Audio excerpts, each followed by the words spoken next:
Hair एक ऐसी चीज़ है जो किसी भी इंसान के आउटलुक को जितना ज़्यादा इन्हेंस कर सकती है उतना ही उसे बर्बाद भी कर सकती है। अब अगर सर के ऊपर बाल हो तो अच्छे, बियर्ड हो तो अच्छे, थोड़े आर्म्स पे भी बाल हैं तो भी अच्छे, लेकिन कुछ ऐसे जगह के हेयर जो उनकी पर्सनैलिटी को पूरी तरीके से बेकार कर देते हैं, उन हेयर्स को कहते हैं अनवांटेड हेयर्स। अब मैं हर रोज़ ट्रैवल करता हूं और काफ़ी बंदों से मिलता हूं जो देखने में बेइंतहा खूबसूरत होते हैं। खूबसूरत क्या, हैंडसम कह लो, वो काफ़ी हैंडसम होते हैं, लेकिन वो ये छोटी छोटी मिस्टेक करने के बाद अपनी पूरी पर्सनैलिटी को ही, अपने पूरे के पूरे आउटलुक को ही बेकार कर देते हैं। अच्छे कपड़े, अच्छे हेयर्स होने के बावजूद ये छोटी छोटी मिस्टेक उनके पूरे पर्सनैलिटी को बेकार करके रख देती है। तो क्या है वो mistake? Before we start the video, let me introduce myself. My name is Suraj Patel and इस चैनल पे बातें होती हैं ऐसे ही men's grooming, fashion and fitness से related. So if you are new to the channel, make sure to subscribe it and become a part of this amazing community. तो start करें। तो फर्स्ट नंबर पर जो मिस्टेक है जो कि लड़के बहुत ज़्यादा करते हैं वो है अपने नोज़ल हेयर को ट्रिम ना करना।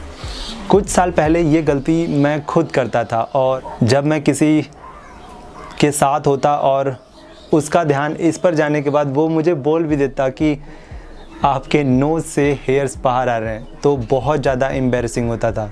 तो आप जब भी जाया करो बार्बर के पास, आई थिंक बियर्ड को शेड करवाने के लिए आप तो सैलून पर एक बार तो जाते ही होगे, तो उस समय अपने नोज़ल हेयर को भी ट्रिम कर लिया करो या तो सीजर्स के थ्रू कट कर लिया करो।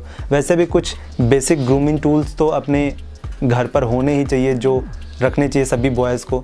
तो आप प्लीज़ ध्यान रखा करो कि वीक में एटलीस्ट एक बार अपनी नोज़ल हेयर को ट्रिम किया करो, नहीं तो वो लोग ऐसे बाहर आकर झांकते हैं कि क्या चल रहा है। सो प्लीज़ आप इसे इग्नोर ना करें और अपनी नोज़ल हेयर का ध्यान रखा करें। दूसरा, जब हम किसी बंदे से इंटरेक्ट करते हैं तो वो हमारा फोकस करता है आईब्रोज़ के ऊपर। अब कुछ लोगों के पास सच में बहुत ही खूबसूरत आईब्रोज़ होते हैं, उन्हें कोई चीज़ों की ज़रूरत नहीं पड़ती, बट कुछ लोगों के साथ प्रॉब्लम ये होती है कि उनकी दोनों आईब्रोज़ आकर मिल जाती हैं, जो लगता है कि चेहरे पर एक नहीं दो मूंछें हैं।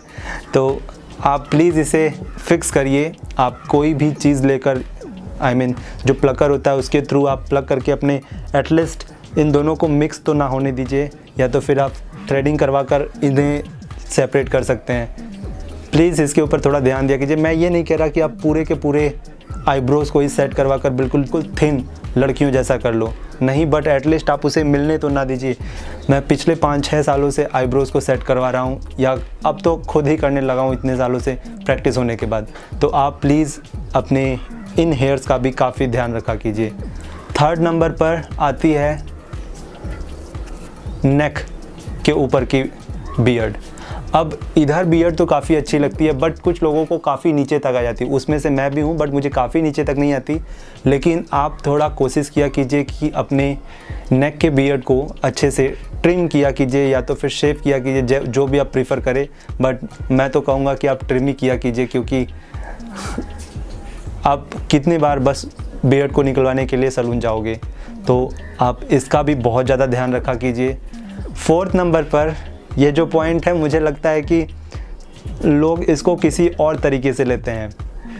भाई साहब, कानों के ऊपर बाल आना, जब कान के ऊपर आते हैं हेयर्स तो सबको लगता है कि मैं काफ़ी रिच हो जाऊंगा या तो ये धनवान लोगों की पहचान है। तो भाइयों, ऐसा कुछ नहीं है, ठीक है। कान के ऊपर हेयर्स आ जाते हैं तो वो 80 साल के दादाजी लगने लगते हैं। तो प्लीज़ आप इसको भी थोड़ा ध्यान दीजिएगा कि कान के ऊपर आपके हेयर्स ना आए तो उसे आप फिक्स करिए, उन्हें आप हटाइए। और 6 नंबर पर बात आती है, अब हम लोग जिम जाकर बहुत अच्छी बॉडी बना लिए और उसके बाद फिर जब हमें बॉडी दिखानी है या कहीं पर जा रहे हैं, कोई वैसा सीन है, किसी बीच पर जा रहे हैं, घाटों पर जा रहे हैं, और वापस शर्ट निकालने के बाद आपके 6 पैक तो दूर कोई और ही इंसान दिखने लगता है। तो ऐसे मिस्टेक से बचिए। मैं तो आपको सजेस्ट करूंगा कि आप एक अच्छी क्वालिटी के ट्रिमर लीजिए और अपने पूरे बॉडी के अनवांटेड हेयर को रिमूव कीजिए। अब मैंने ट्रिमर से रिलेटेड एक वीडियोस बनाई थी, उसकी लिंक ऊपर कहीं आ रही होगी, अदरवाइज़ नीचे डिस्क्रिप्शन में भी उसकी लिंक होगी, आप वहां से चेक कर सकते हैं। और भी कुछ बॉडी पार्ट हैं, समझ रहे हो ना, प्लीज़ क्लीन रखा करो। और अब जैसा कि चल रहा है समर, और समर्स में प्रॉब्लम होती है सबसे ज़्यादा, तो इस प्रॉब्लम से बचने के लिए आप प्लीज़ अपने अंडर आर्म्स के हेयर को भी शेव या ट्रिम करके रखा कीजिए, या तो फिर आप कोई क्रीम लगाकर उसे हटा लिया कीजिए। नहीं तो जितने ज़्यादा हेयर्स होंगे उतने ही उसमें स्वेटिंग होगी और उनसे बदबू आएगी, तो आप कहेंगे कि कुछ अच्छा फील नहीं हो रहा है। तो प्लीज़ आप इसका भी ध्यान रखिए कि अपने आप को अच्छे से क्लीन रखा कीजिए। तो ये कुछ ऐसे बॉडी पार्ट के हेयर थे जो अच्छे नहीं होते। प्लीज़ अपने हाथों का ज़्यादा मत हटाया कीजिए, अदरवाइज़ जब तक आपके हाथों पर टैटू वैटू ना हो, नहीं तो फिर ये काफ़ी कूल भी लगते हैं कि आपके हाथों पर हेयर्स हैं, बस ज़्यादा बड़े नहीं भालुओं जैसे, ठीक है। So that's it for today's video. I hope कि आपको वीडियो पसंद आई है। अगर वीडियो पसंद आई है तो आपको जितने पॉइंट्स बताए गए प्लीज़ आप उन्हें अप्लाई कीजिए और थोड़ा ग्रूम होकर और अपने को अच्छे तरीके से प्रेजेंट कीजिए दूसरों के सामने। बाय।